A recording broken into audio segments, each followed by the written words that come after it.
Hey everyone, thank you so much for joining me. I am Romi Hill, Romi Hill, and this is my fourth YouTube live for my 2021 mystery knit along. So now we're getting to the point where in the clue, um, you're getting one or two charts to work on because you're kind of progressing along and there's there are so many stitches on your needles that it looks like they're getting to be smaller clues, but in reality, um, I actually I actually sort of partition off my yarn, and I know that there were some people who were concerned about running out of yarn in the Ravelry group. And I just want to tell you about how I figure out how much yarn to use. So I am using the floating base, and that one has a larger number of yards for it. So because the least yardage is with Annapurna, which is 385 yards.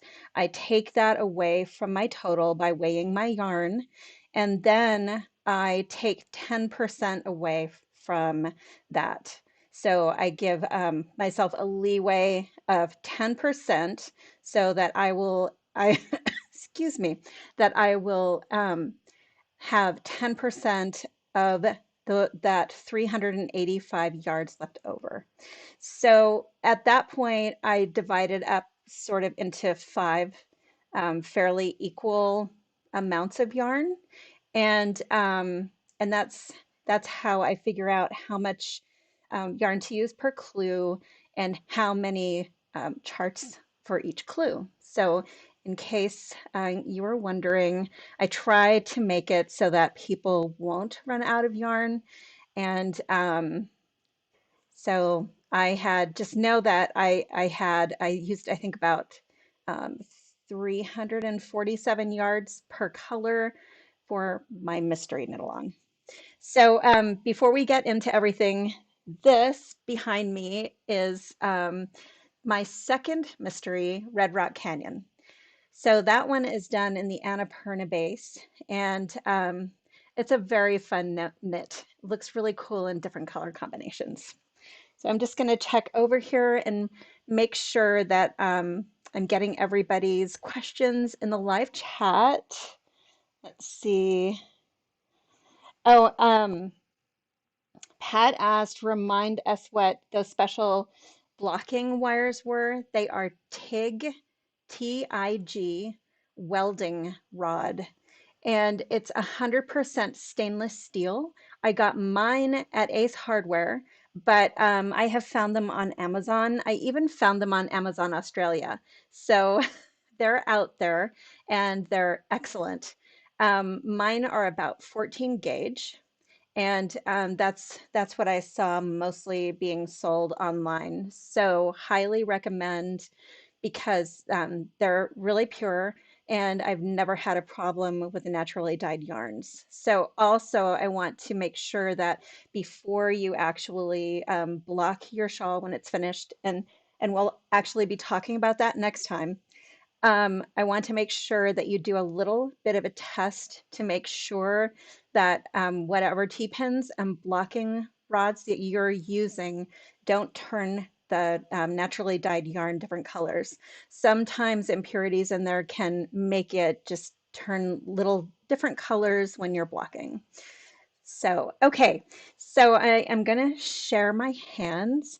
And oh, before before we get into that, there's not a ton of new stuff to explain on this clue. So I'm going to go through my clue, and then instead of going back through my other three YouTube lives and notating all of the different times where I showed techniques and stitches and stuff like that, I am going to go and show you how each stitch is done in the abbreviations and go through each one of the symbols in the charts the key, the chart key, so that you can just come over here and see just the really short explanation if you're wondering, for instance, how to do an SSK or something like that.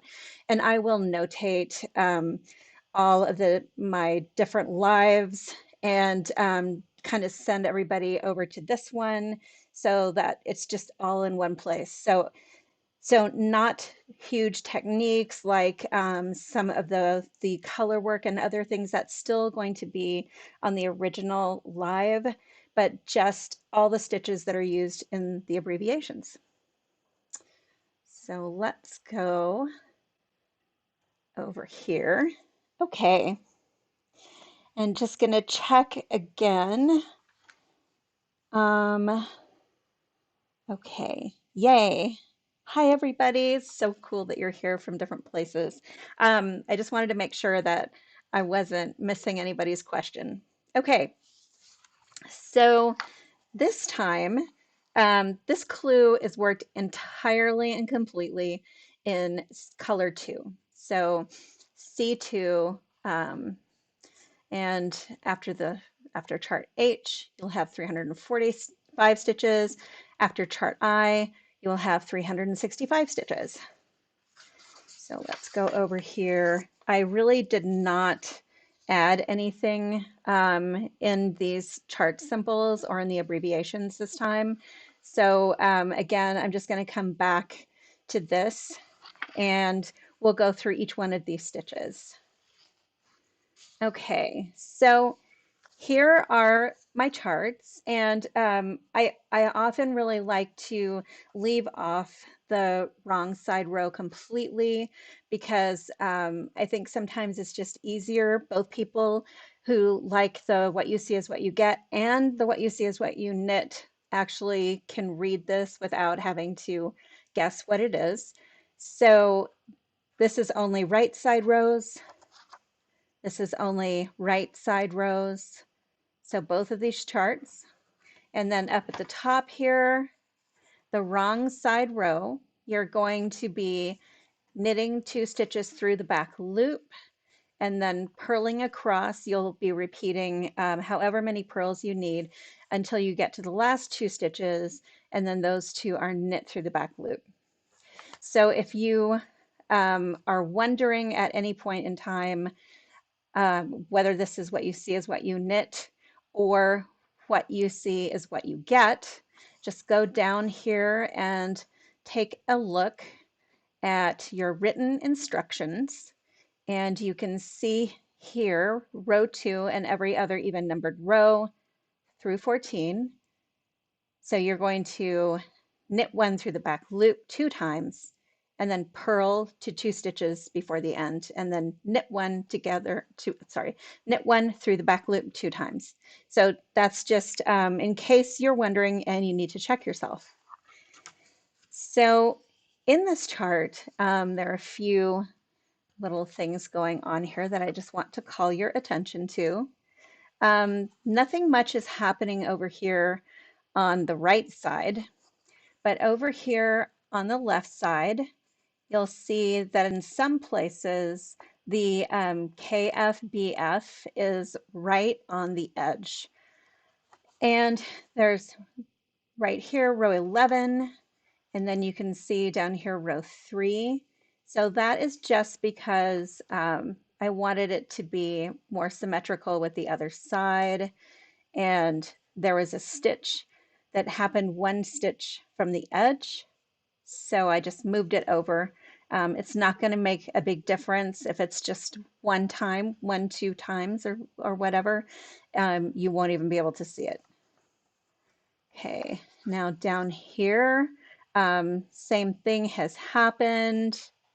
You can see there's a little bit of difference here. So right here on row 3, you can see that the KFBF is right on the edge.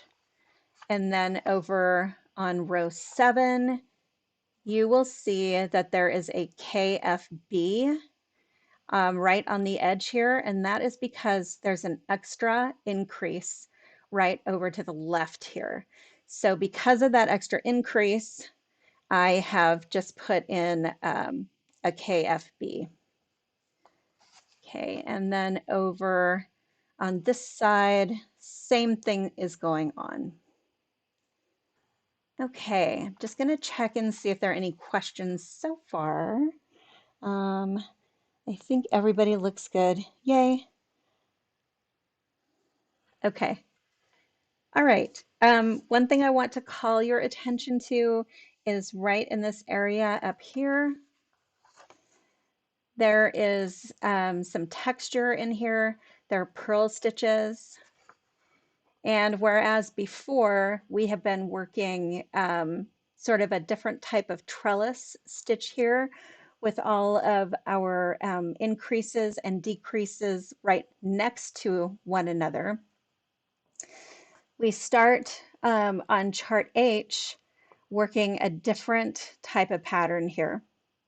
So you're going to be increasing right in the middle here, and then your decreases are going to be on the other side over here.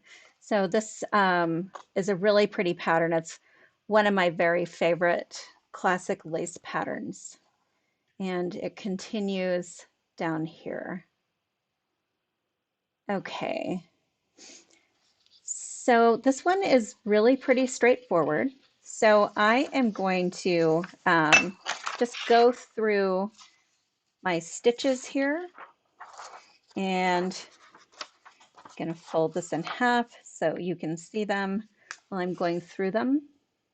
And if you have any questions about what I've said so far, please let me know, and I will go over it. Okay, so bind off is the first one. BO is bind off. Okay, I like to do a stretchy bind off. It's not on here yet, but I'm going to show you how to do that. So to bind off, you're going to work 2 stitches, and you can work them in pattern. And then replace those on your left needle, and then knit 2 together through the back loop. So this is very, very stretchy. And I've never known anyone to be able to bind off too tight using this. So I love this bind off for lots of things. Okay, once you've started, then you're going to add a stitch, and you don't even actually have to take your right needle out. You just want to keep going. So it's really decreasing out, and it's really nice and stretchy. You will love it. Okay, so the next one is a bobble. So I'm going to show you my increase 5 and decrease 5. Okay, so I'm just going to go 1 stitch in here. Here's my increase 5 for the bobble. And you can see the increase 5 is in here as well. And so is the decrease 5. Okay, so 5 stitches into 1 stitch. 1, 2, 3, 4, 5. And I'm going to turn it around and purl back, P-U-R-L back. And now I am going to turn it over back. So P-U-R-L back. Oh my gosh, I'm not talking about URLs, I swear. P as in Papa, U-R-L, purl. I'm going to pass these stitches over, so that's PSSO, and that is also one of the stitches in the abbreviation. So that was PSSO right here, pass slip stitches over. Okay, I'm going to show you knitting backwards doing a bobble. So here is my increase 5. Okay, now I am going to knit backwards. So I am a continental knitter. Um, I have a much easier time doing this continental. Okay, so I have one more. Oops, I'm having issues here. Okay, so one more stitch. So I have my 5 stitches and I'm going to decrease 5 now. So slipped 3 together knitwise, SSK, and then these will be slipped over. So if you can't get these over, it's a little tight like mine is, you can just slip them over one at a time. So I just did that one at a time. It looks a little bit different, but it still looks pretty cool. So I'm good with it. Okay, so now that we have done the bobble, we're just to color 1 and color 2, which you know, and then CDD is a centered double decrease. They usually appear with yarn overs around them, so I'm going to show you a yarn over. So you want the yarn over to be mounted with the right leg in front and the left leg in back. For a CDD, you're going to slip 2 stitches together, knitwise, knit 1, and then pass those 2 stitches over. So the idea here is that you get the center stitch on top. Okay, so we are at increase 3 because I showed you the decrease 5. So here's my increase 3. So that's 3 stitches into 1, knit 1, yarn over, knit 1. And then we have increase 3 purl. Let me put a stitch in the middle. So that's going to be purl 1, yarn over, purl 1. So that is your increase 3 purl. So we did the increase 5. Knit stitches, you have seen there's a knit stitch. You want to make sure that you're not going to twist the bottom of the stitch here. Okay, and then we have knit 2 together. So your stitches need to be oriented with the right stitch, with the right leg in front and the left leg in back. And you're going to knit 2 stitches together. So there's no twist at the base here. So KFB, knit through front, then back of the same stitch. So front and back of the same stitch. Now we're going to go to KFBF, knit front, back, and front. Okay, so knit 1 through the back loop. The idea is to twist the stitch at the bottom. So you're going to go through the back. So the bottom here is twisted. Pass slip stitch over. We did that with the bobble and also with the CDD. Right side is self-evident, I hope. And then SK2P is another type of double decrease. So this one does not center the center stitch here, but it usually does have a yarn over around it. So I'm going to do a yarn over and then I'm going to slip 1 stitch knitwise, knit 2 together, and then pass my slip stitch over. So you can see the right stitch ends up on top of the other two stitches. Okay, so I think you probably know how to purl. Purl through the back loop. So this is to twist the stitch.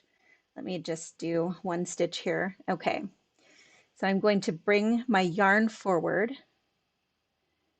and instead of doing a regular purl like this, I'm going to go behind here and bring my needle up in the middle in order to twist the base of my stitch. Okay. Alrighty, so now we are at SSK, and this is a very controversial stitch. So, there's controversy in knitting. So I'm going to show you the one that I have here, and then I will also show you a few different types of SSKs that you can do. So I'm going to just do these 2 stitches on the side and get my yarn overs dealt with here. Okay, so we're going to slip 1 stitch knitwise 2 times. So slip, slip, and then replace those stitches back onto the left needle and knit the stitches together through the back loop to keep the stitches from twisting. So once these have been reoriented, when you go back and you knit them through the back loop, that means you're keeping them open at the base. So the back loop is in the back here. So I'm just going to put my needle straight through here and knit those 2 stitches together. Okay, so stitches, we were looking at through the back loop already. Wrong side, so with yarn in back, so that's usually used when you're slipping a stitch. So you're going to slip with yarn held to the back, and then with yarn held to the front, you're just going to bring your yarn in the front, and that's usually used with slipping a stitch. So generally when you're slipping stitches and you want your stitches to remain oriented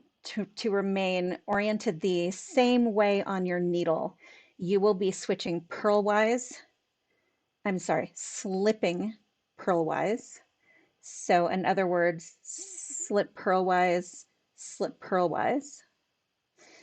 If you are going to do another stitch where you need to reorient some of the stitches, you will be slipping knitwise. So that would be knitwise, as if you're going to knit the stitch.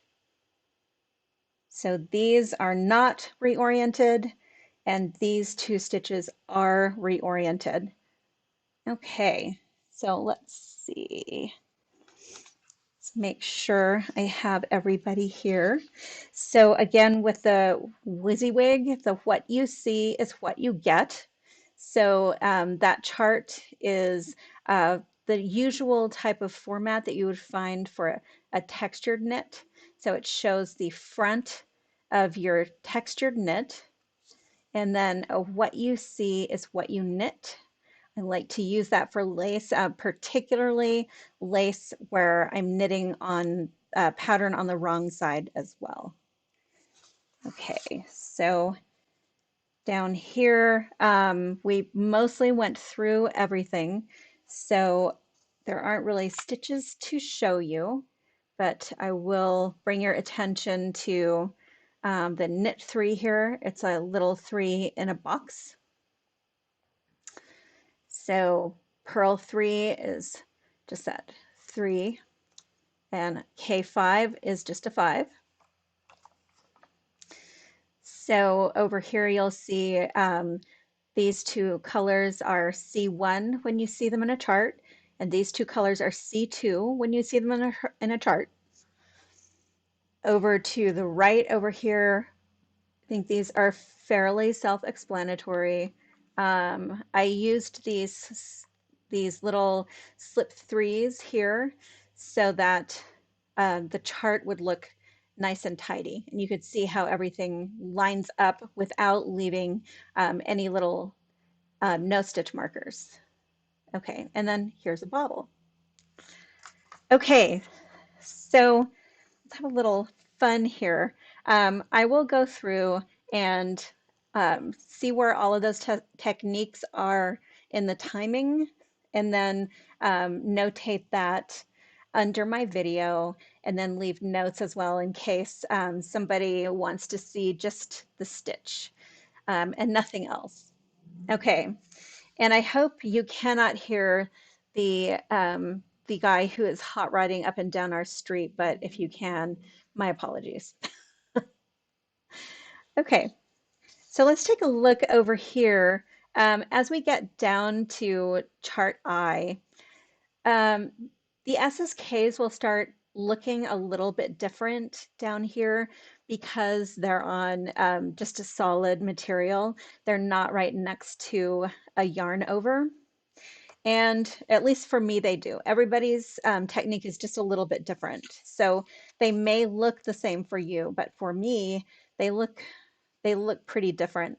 So I do different types of SSKs, and I am just going to show you these. But first, I am going to whip through the rest of this wrong side so I can show you on the right side, because there's some vague yarn overs and bobbles in here that I do not want to catch. Okay.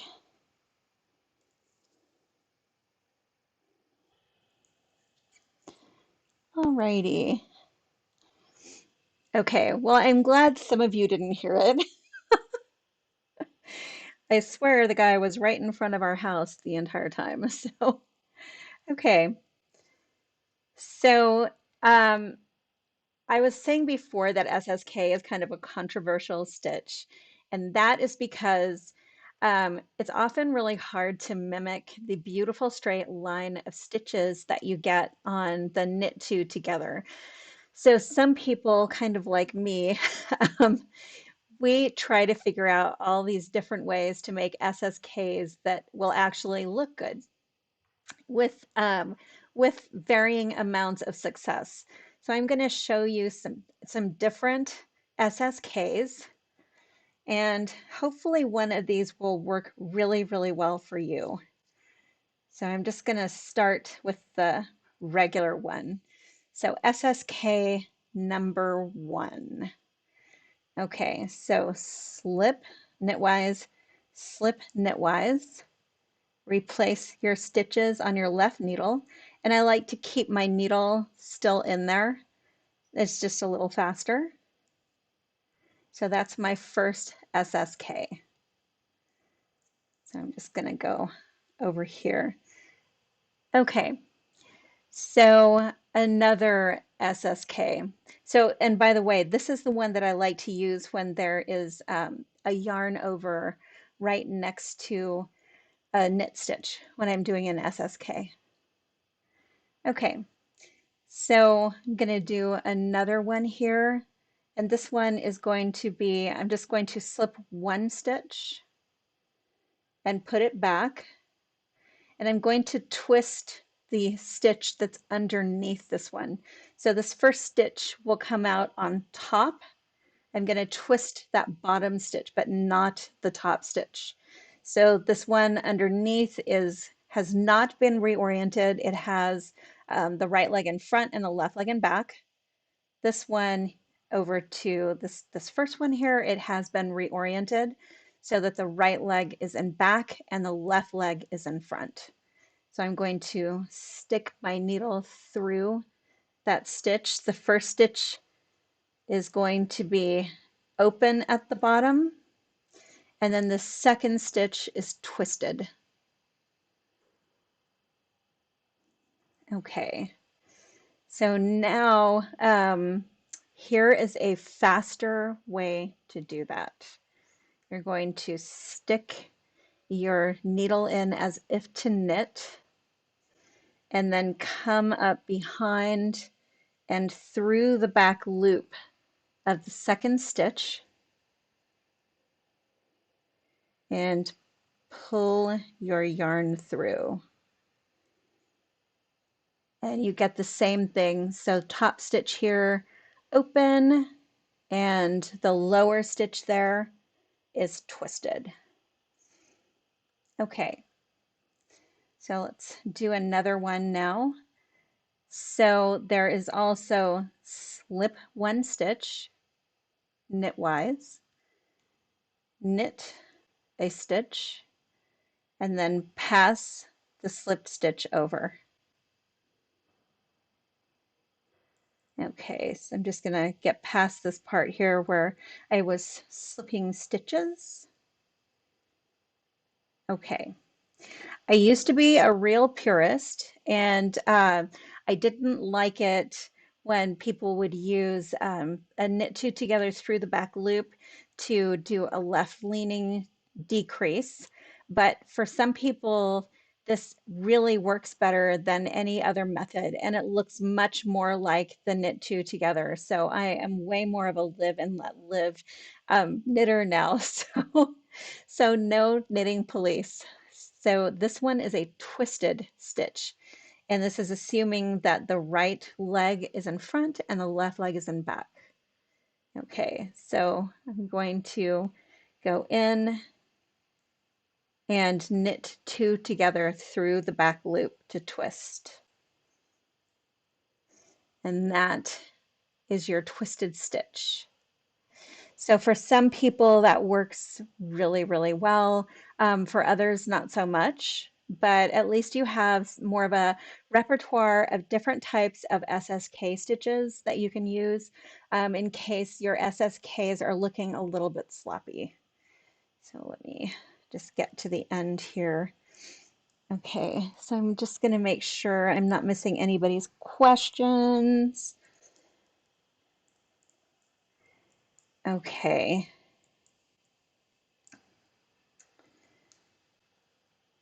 So I am going to show you what this looks like here. And I just want to go along here and kind of get to the end. So meanwhile, if anyone has any questions that you want to know, please just put them in the chat and I will go over it.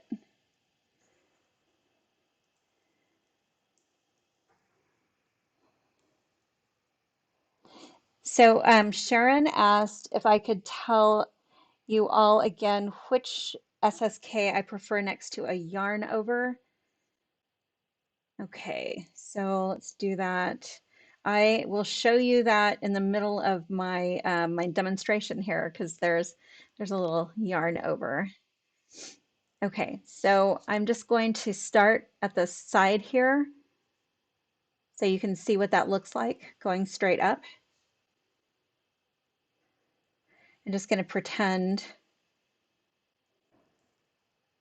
Okay, so I'm on this row right here. I will put a little post-it here to show you what this looks like.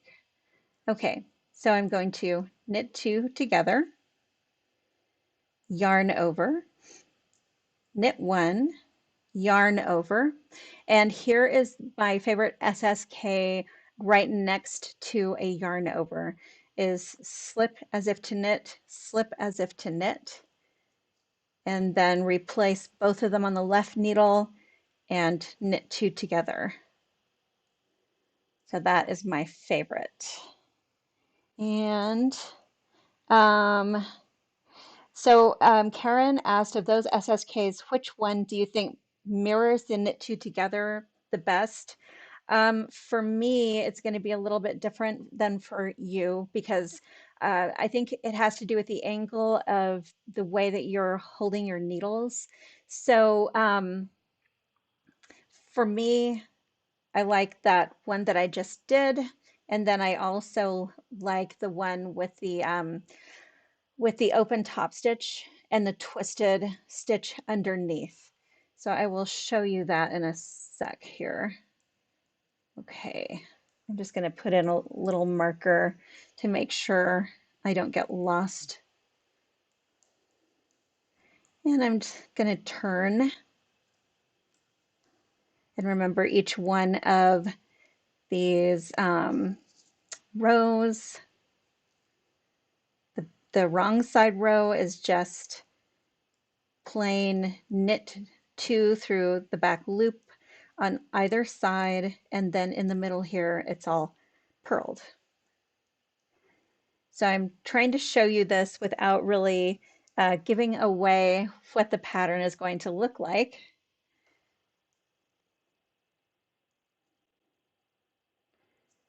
Okay, so we've done that first row, and now I will do my favorite SSK for my style of knitting when I go on the second row here. Okay, so knit two together always look beautiful. Um, I wish SSKs did. Okay, so here is where I usually slip up if I'm going to slip up in this chart. I usually slip up going through here and I forget what I'm doing and I put my yarn over right next to my decrease. So just be aware that these are going to look stacked. So I'm here at my knit two together, and now I'm going to knit one, yarn over, knit one, yarn over, and then one more knit one. And here is my favorite SSK for this type of fabric that's not very open.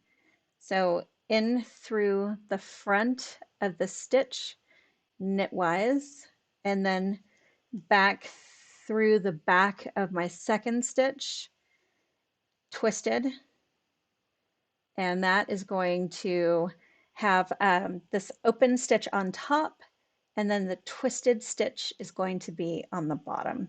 And that one is my favorite for this type of fabric here. It looks the best for me, but I do encourage you to try them out because everybody holds their needles at a little bit of a different angle, and that affects everything. Okay, so just gonna go through here. Okay. Some people actually do a purl stitch under the top one. I didn't show you that one. I think it looks a little weird in my knitting, but um, I can show you what that looks like too. So let's go up one more. Okay. So after a while, you can kind of see the pattern taking shape, and it's easy not to make a mistake when when you look at it and you're kind of reading your knitting. Okay, so here we are. This is kind of an odd SSK. It looks a little weird for me, but it may be good for you. So you're going to slip the top stitch as if to knit. Bring your yarn forward and purl a stitch, and then slip the top stitch over. And that may work for you. So definitely try that one out too. At the very least, you will have all sorts of fun ways to do SSKs now. Okay, so I'm just going to do one more row so you can get the idea of what this looks like. And as you're knitting along, you're not going to think that you made a mistake. Okay, oops. dropped a stitch there, picked it back up.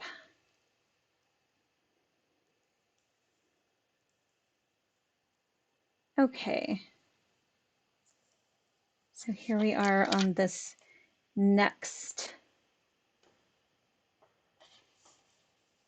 one here.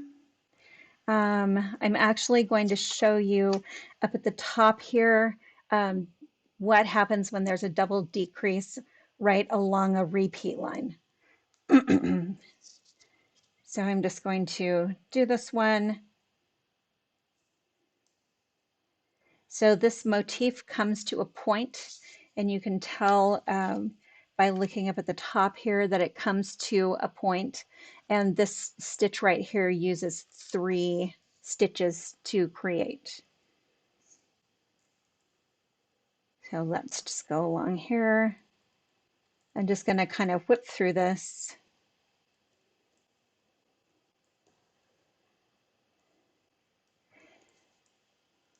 Okay, so over here on this side, I'm just going to move my marker over a little bit. Okay, so here we go with this. So I don't think I didn't have enough stitches in there at first. So don't worry about that. That was just a me thing. That was not a you thing. Okay, so now I have enough stitches in there. So 2, 4, 6, 8, 10, 12. Okay. So the next row here can be a little bit tricky. The next right side row, that is. But also kind of fun to see that motif come up to a point.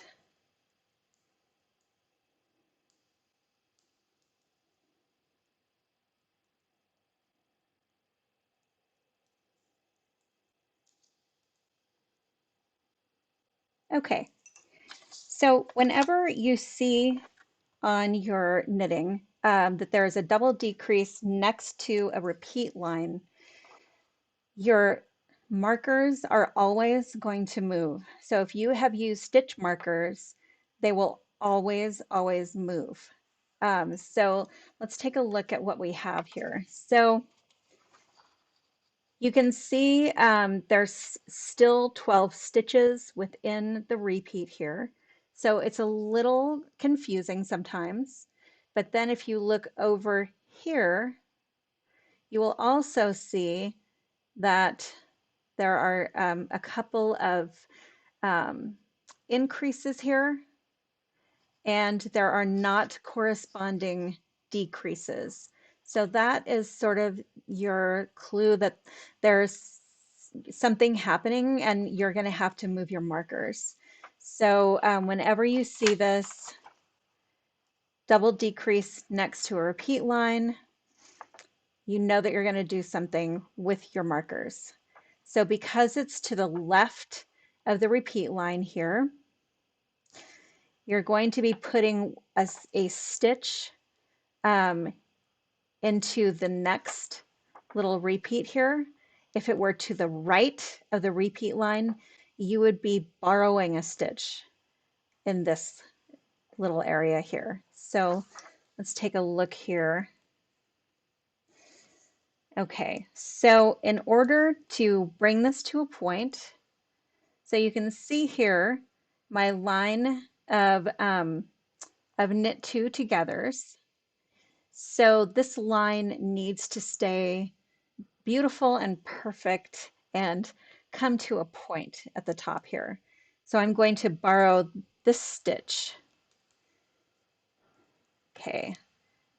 So what I like to do in this particular case, because my stitch to the right of my marker is moving into this repeat, I'm going to reach underneath just through that stitch and grab the marker and pull it over. So I think I got kind of out of the frame there. So let me do that again. Okay, so again, I want this stitch in this repeat so I can use those 3 stitches to bring this little motif to a point here. So I'm reaching through my stitch here that I need to move to the next repeat. And I'm just going to grab the marker and pull it through. And now I have my stitches set up so I can do my SSK.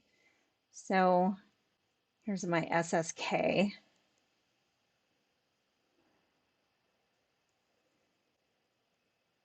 And I split some yarn there.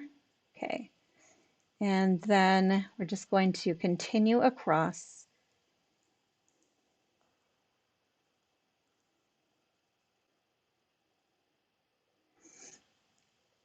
Okay, so this next one, once you move one stitch like this, it's going to move all the way across.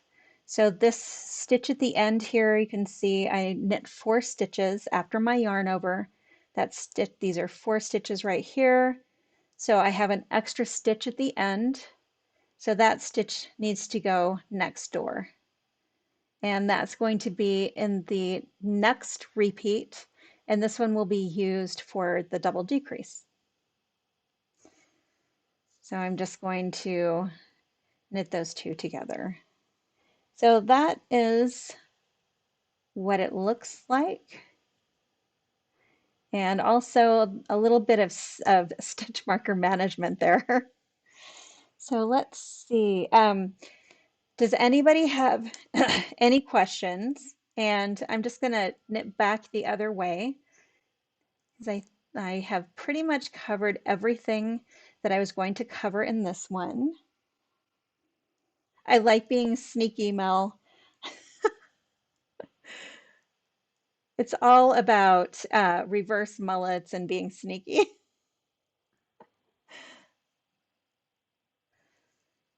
Okay,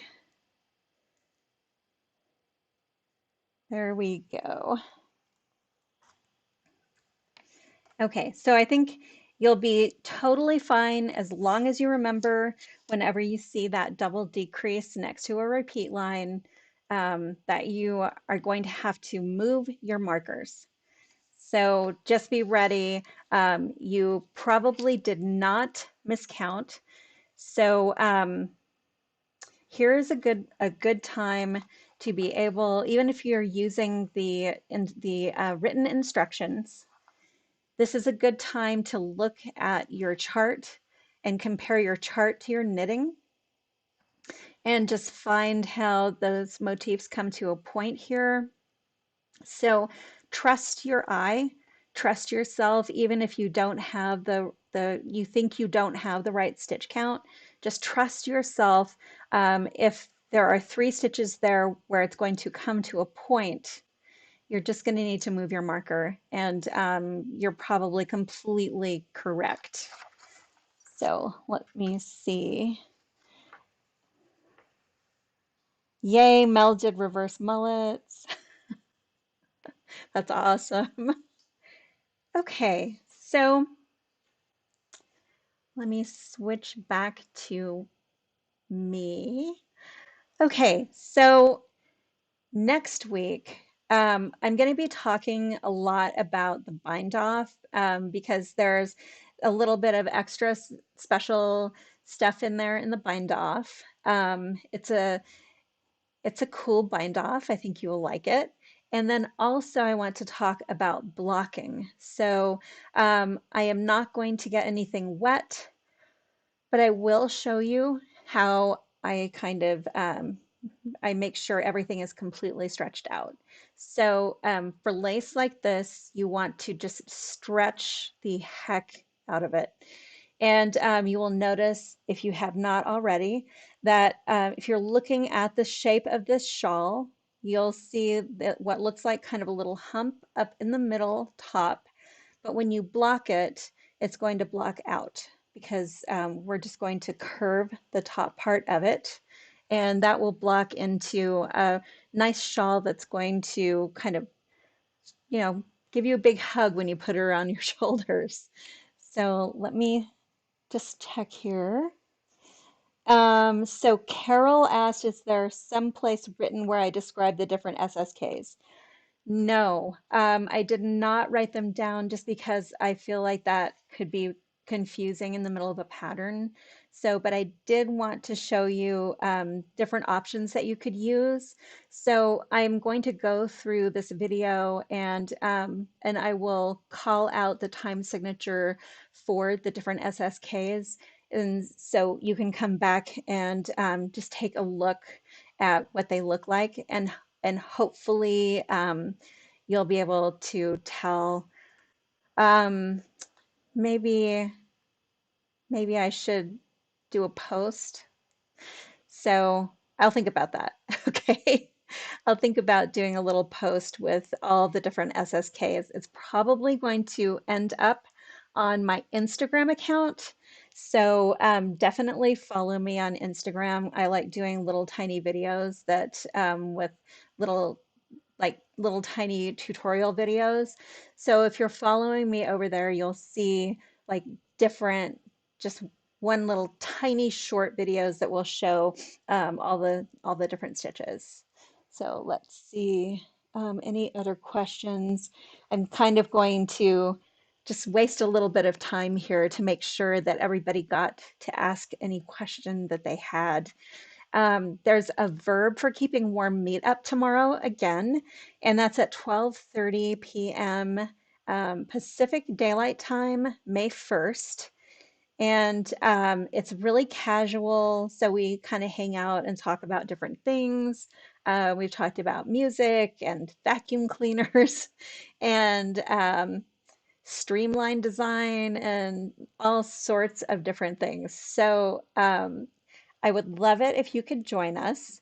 And it's much more casual, but also if you have a question, I can also answer your question there.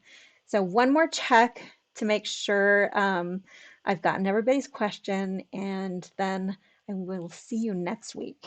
So let's see. Okay, so everything looks good. Um, don't forget there's a knit along in my Ravelry group. And then also on the Stockinette Zombies Discord server. And then, of course, these lives. And then also, please join us for our little Verb for Keeping Warm meetups. It's fun to see you all and just kind of hang out and knit. So thank you so much for joining me. And I will see you, well, you'll see me next week. I'll see your fantastic questions in the chat. And we'll go over the bind off and all the fun things about the bind off and blocking. So see you soon, everybody. Take care.